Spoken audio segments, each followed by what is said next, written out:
Buenos días a todos. Quiero agradecer en primer lugar la invitación del maestro José de Jesús Castellanos, también aquí compartir la mesa con el doctor Eduardo Estrada y agradecerles a ustedes por su presencia para compartir pues esta primera charla que vamos a tener de este evento.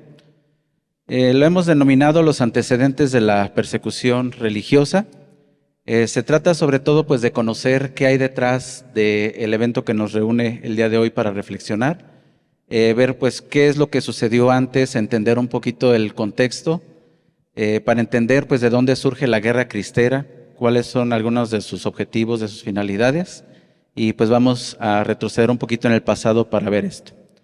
No sé si alguien esté manejando la presentación que me pudiera ayudar para verlo. Algunas diapositivas para hacerlo un poquito más ágil. Voy a dividir mi charla en 4 puntos, espero agotarlos todos. El primer punto vamos a hablar un poquito del reformismo borbónico del siglo XVIII, hablar sobre las reformas del siglo XIX. El punto número 3, caracterizar un poquito el tema del anticlericalismo y mencionar algunos elementos que comprenden lo que es el preludio a la guerra cristera como tal. Esos son los 4 puntos que vamos a manejar el día de hoy. Si puedes pasar a la siguiente, por favor. Comenzamos con una pintura virreinal, haciendo referencia a una procesión de un Corpus Christi. ¿Qué es lo que quiero que vean en esta imagen? Como pueden ver, en esta imagen están presentes los grupos sociales de una sociedad novohispana netamente religiosa. Hay autoridades eclesiásticas, hay autoridades civiles, hay feligresía, hay autoridades indígenas, hay pues el resto de la feligresía, algunas religiosas también por ahí. Vamos a partir de esta concepción porque nos ayuda a entender que desde la época virreinal la Iglesia va a tener una presencia muy arraigada en la sociedad novohispana. Prácticamente en todos los ámbitos sociales va a estar presente la Iglesia. Va a haber una relación importante en la cuestión política, en la economía, en lo cultural, por supuesto en la profesión religiosa también. Prácticamente también todas las personas tenían algo que ver con la Iglesia desde su nacimiento hasta su muerte, a través de la administración de los sacramentos, las prácticas de religiosidad popular. Estamos hablando de una presencia de la Iglesia muy arraigada, sobre todo durante los primeros 2 siglos de la época virreinal.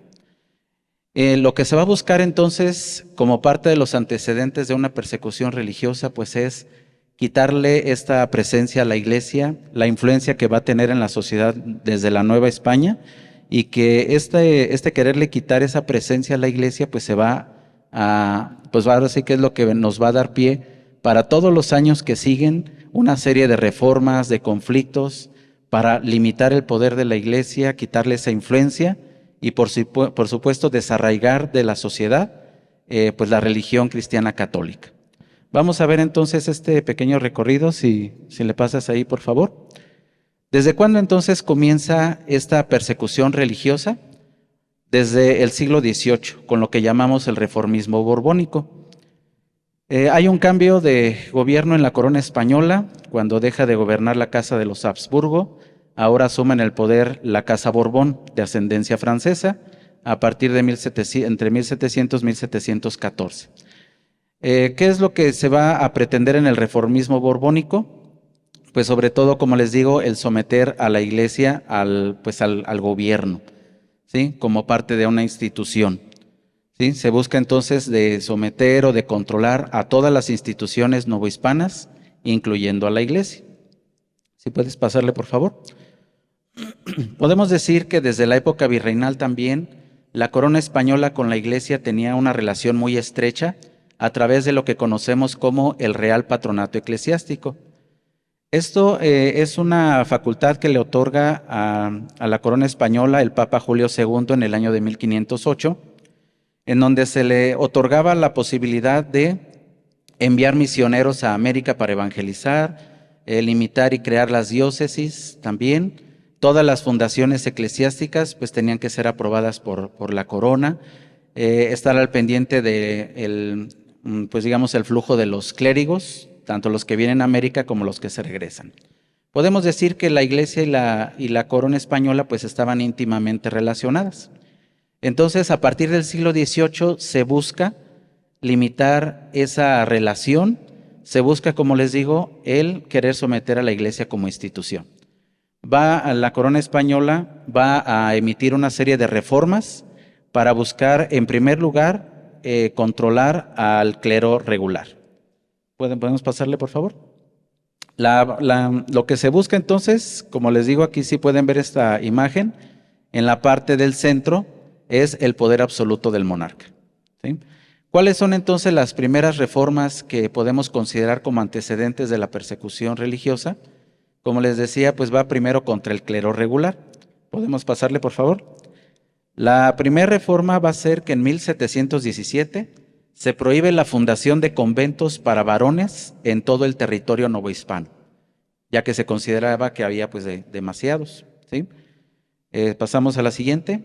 En 1734 se prohíbe el ingreso de nuevos novicios a las órdenes religiosas por espacio de 10 años. De tal manera que entonces pues también se va a limitar pues el número de clérigos regulares. Siguiente, por favor. En 1749 se inicia lo que se conoce como el proceso de secularización de doctrinas y la concentración de religiosos en sus conventos. Aquí se busca sobre todo fragmentar la relación que existe con los pueblos de indios a través de las doctrinas. Se busca que entonces franciscanos, agustinos, dominicos digamos, se recluyan en los 3 conventos más importantes de cada una de sus provincias y que en adelante el resto de las doctrinas pasen a control del clero secular. Es un proceso entonces que comienza en 1749. Siguiente, por favor. Aquí para darnos una idea nada más, este sería el obispado de Michoacán, la provincia franciscana. Todos los puntitos pues representan las doctrinas. Eso nos habla de que hay una presencia notable pues de los clérigos regulares, ¿sí? Solamente a manera de ejemplo. Siguiente, por favor. Tenemos las doctrinas agustinas también. Como pueden ver, pues hay una presencia muy importante en la provincia de San Nicolás de Tolentino de Michoacán. Siguiente, por favor. Otra reforma importante va a ser la expulsión de los jesuitas, que se va a llevar a cabo en 1767, prácticamente de todas las tierras americanas. Se va a expulsar a la orden y a los pocos años pues se va a suprimir. Siguiente, por favor. La siguiente. Esto también, este mapa de las misiones jesuitas de las Californias, solamente también para ver entonces la presencia y la influencia que tenía pues esta orden religiosa en estos territorios. Pero la vamos a encontrar prácticamente en toda la Nueva España. Siguiente, por favor. En 1771 se promueve el Cuarto Concilio Provincial Mexicano, en el cual se busca establecer, es el primer intento por establecer una iglesia que le vamos a llamar nacionalista, o sea, donde la corona española sea la cabeza, sea la dirigente, más o menos al estilo de lo que va a hacer Enrique VIII en el siglo XVI con la fundación de la Iglesia Anglicana, ¿sí? Este es un primer intento y lo vamos a ver más adelante. Obviamente esto no se va a poder conseguir, sin embargo, pues ahí está el intento. Siguiente, por favor. En 1795, por primera vez, se busca quitar la inmunidad eclesiástica, o sea que los clérigos puedan ser juzgados por tribunales civiles y no solamente por sus tribunales eclesiásticos, ¿sí? Desde aquí empieza entonces, se empieza a tratar a los clérigos pues prácticamente como funcionarios o como otras personas, ¿sí? Pero vean hasta cuándo pues viene este punto. Siguiente, por favor. En 1804, cuando se da la Real Cédula de Consolidación de Vales Reales, es decir, esa búsqueda de obtener recursos de parte de la corona española para solventar los gastos de la guerra o los conflictos que va a tener con Francia y con Inglaterra, y que empieza pues a solicitar préstamos forzosos, y empieza a ver los bienes de la iglesia para que los puedan prestar para solventar estos gastos, en 1804. Siguiente, por favor.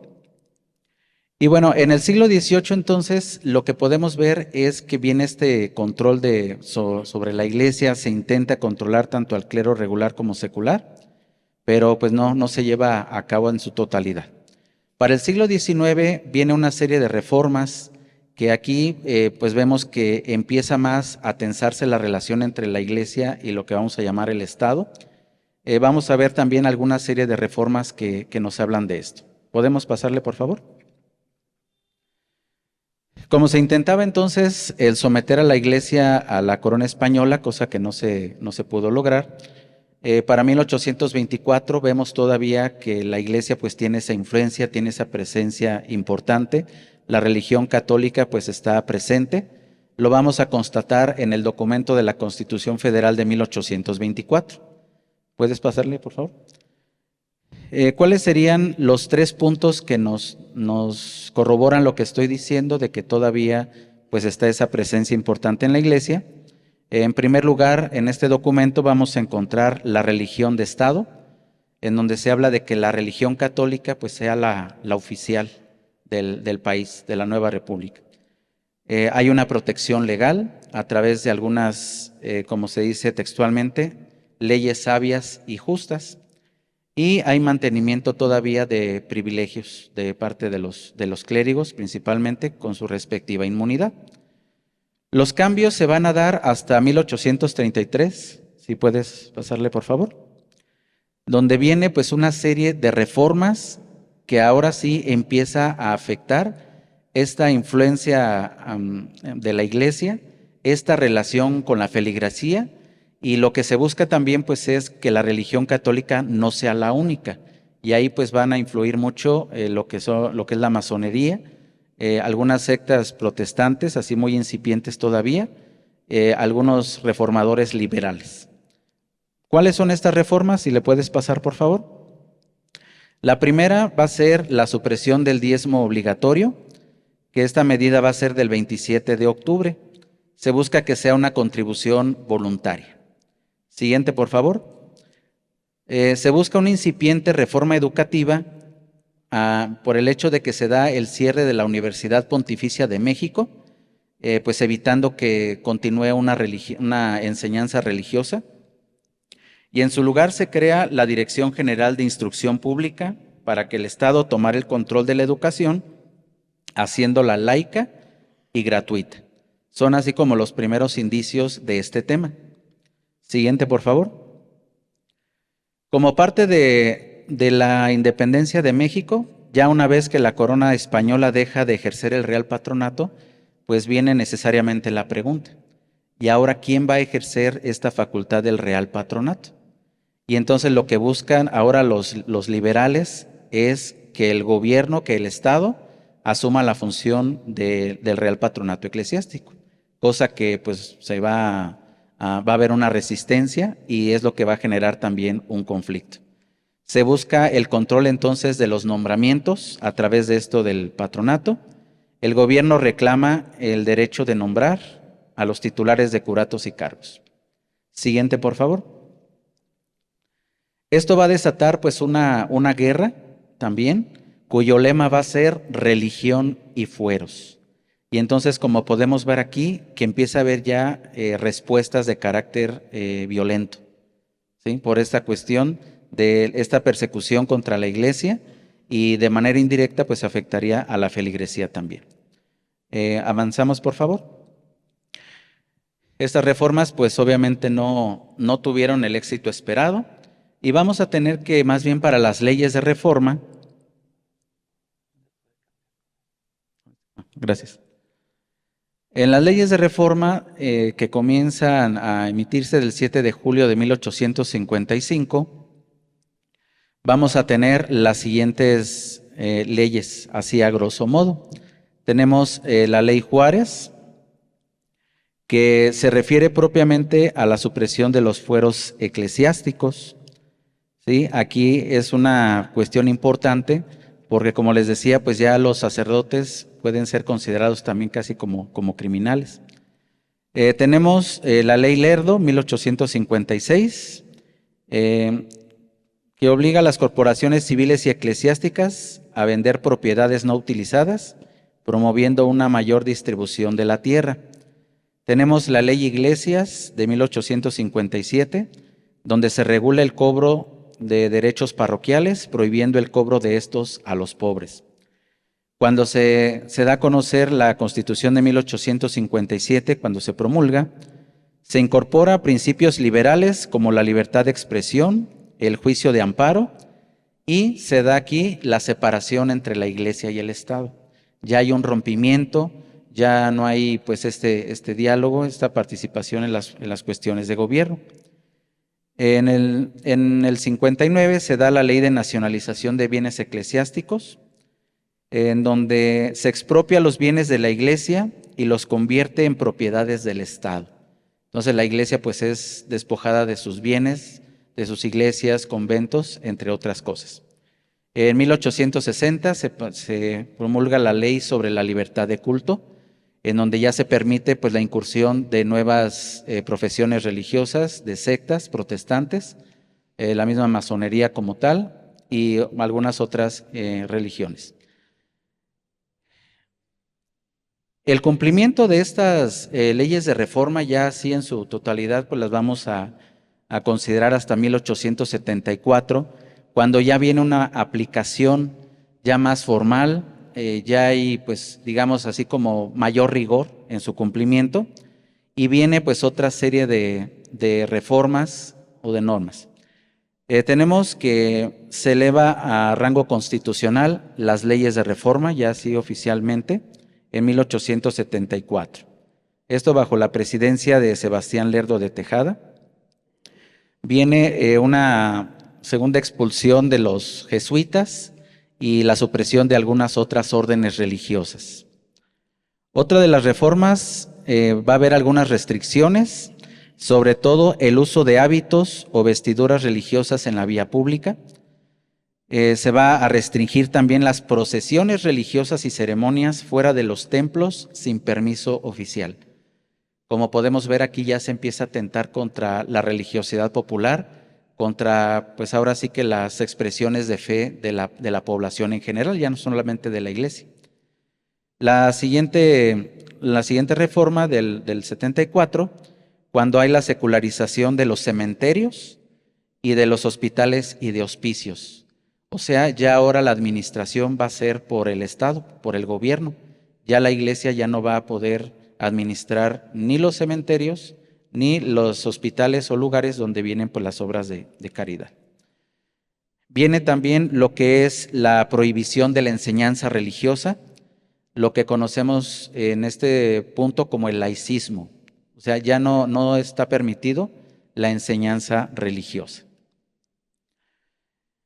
Y ya propiamente en el Porfiriato, finales del siglo XIX y comienzos del XX, tenemos que las leyes pues continuaban vigentes, pero Porfirio Díaz pues fue más partidario como de tener una política más de conciliación, más de diálogo, más de tolerancia, porque no le convenía tener un país que estuviera en conflicto interno, porque de esa manera podían llegar inversionistas extranjeros, que la mayoría pues viene de países protestantes, algunos también son partidarios de la masonería. Entonces, lo que busca es mantener pues esta como paz tensa, ¿no? Vamos a llamarle así.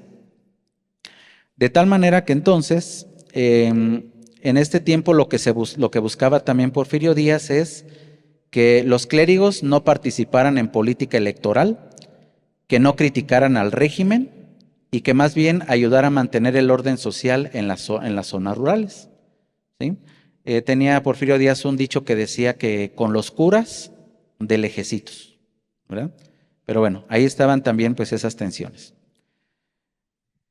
Pasando ya propiamente a los antecedentes ya un poco más directos de lo que pues va a provocar la Guerra Cristera, tenemos el elemento del anticlericalismo. ¿De dónde surge esto del anticlericalismo? Bueno, pues su gran argumento era justificar la persecución religiosa, dado que la jerarquía católica celebró el ascenso de Victoriano Huerta, quien asesinó al presidente Madero, lo que marcó a la Iglesia como enemiga de la revolución ante los ojos del gobierno. Entonces, la Iglesia, de acuerdo a esta concepción anticlerical, es enemiga del Estado y del nuevo gobierno revolucionario. ¿Cuáles van a ser algunas de las características de este anticlericalismo? Tenemos un anticlericalismo que le vamos a llamar institucional, entre comillas. Sobre todo que aquí el gobierno pues va a utilizar pues todas sus facultades, el ejército, las leyes y la educación para intentar erradicar la influencia social de la Iglesia. Siguiente característica, pues tenemos que hay un ateísmo que le vamos a llamar de Estado y la búsqueda por una desfanatización, entre comillas.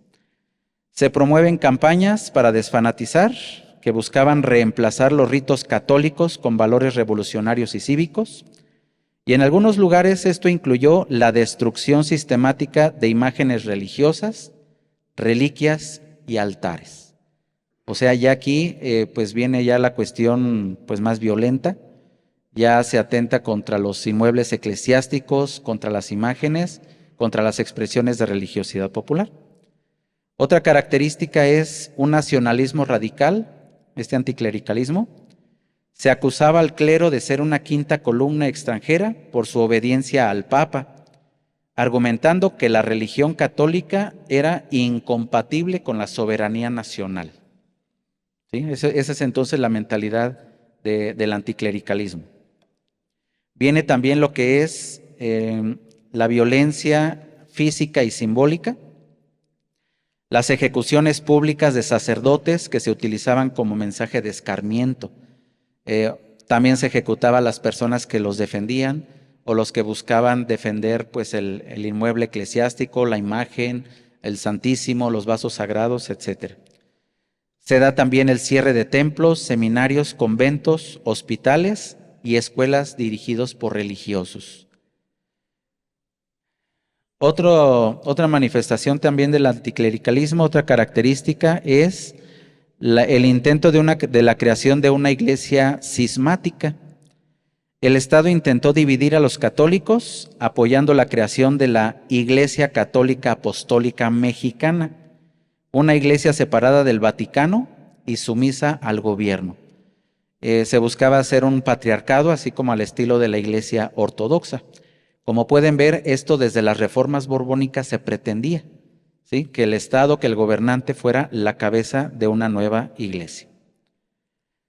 Otra característica va a ser la persecución de organizaciones laicas, de los cuales pues, se nos va a hablar más adelante. No solamente se persiguió entonces a los sacerdotes, sino también algunas organizaciones civiles, como la ACJM o la Liga Nacional, bajo cargos de sedición, o sea, de ser prácticamente traidores a la patria. Tenemos entonces también pues lo que es un preludio. Bueno, aquí no aparece la diapositiva, pero tenemos que con el ascenso de Venustiano Carranza y sobre todo de generales radicales como Álvaro Obregón y Plutarco Elías Calles, el ejército constitucionalista inicia ataques directos. Hay vandalismo y saqueo, se profanan templos, se queman confesionarios, se utilizan iglesias como caballerizas o cuarteles, también para hacer fiestas paganas, una que otra orgía por ahí.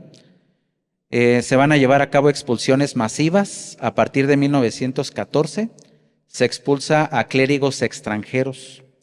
Hay asesinatos y hay tortura. O sea, ya algo más radical. Otro elemento también tenemos la Constitución de 1917, que podemos decir que esto también ya es un antecedente muy directo de la Guerra Cristera. La persecución religiosa se institucionaliza. Hay modificaciones en los siguientes artículos. En el artículo 3, la educación laica, una educación netamente antirreligiosa. Tenemos en el artículo 24, la libertad religiosa. El artículo 27, que la iglesia no podía tener personalidad jurídica ni poseer bienes. Los templos pasan a ser propiedad de la nación. En el artículo 130 se niega el carácter de ciudadanos a los ministros de culto. Y bueno, pues ya pasando a lo último, para ir cerrando pues mi presentación, los antecedentes directos también de esta persecución, cuando se promulga la ley Calles. A través de esta ley se limita el número de sacerdotes, uno por cada 45,000 habitantes en algunas zonas. Se expulsa a todos los sacerdotes extranjeros. Se prohíbe el uso de sotanas en la calle y la educación religiosa. Establece penas de cárcel para quienes critiquen al gobierno en un contexto religioso. Otro elemento va a ser la suspensión del culto público, donde tenemos que ante la ley Calles, la jerarquía católica decidió suspender todas las misas y sacramentos en México a partir del 1 de agosto de 1926. Esto dejó a la población sin bodas, bautizos ni servicios funerarios, generando una indignación masiva.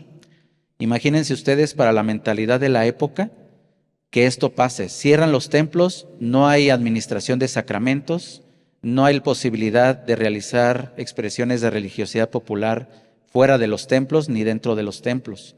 Entonces el impacto para la sociedad mexicana pues va a ser muy importante. Tenemos también las dos visiones de México, que esto pues nos va a ayudar a entender los temas que nos van a compartir nuestros compañeros más adelante. Vamos a tener entonces dos visiones de México. La visión del Estado, que buscaba un México moderno, laico y nacionalista, viendo a la Iglesia como un obstáculo colonial que servía a intereses extranjeros. Y esto pues porque aquí intervendría el Vaticano, ¿sí?, como extranjero. Y vamos a tener la visión pues de los cristeros, que van a ser los campesinos y sectores populares que sentían que el gobierno estaba atacando su identidad más profunda. Su lema era: viva Cristo Rey, y que viva la Virgen de Guadalupe en algunos casos. Y vamos a encontrar también como un antecedente pues que hay una intolerancia política.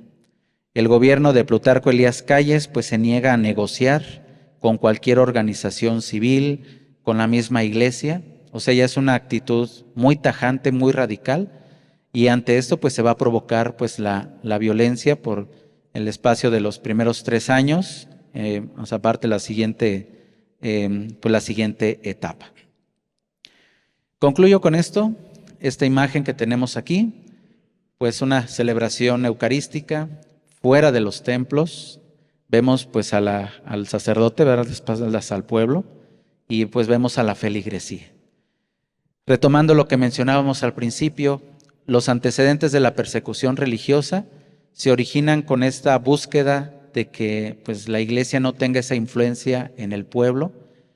Se intenta pues de que la religión católica cristiana católica no sea la única en el país, que pueda haber pues incursión de otro tipo de profesiones religiosas.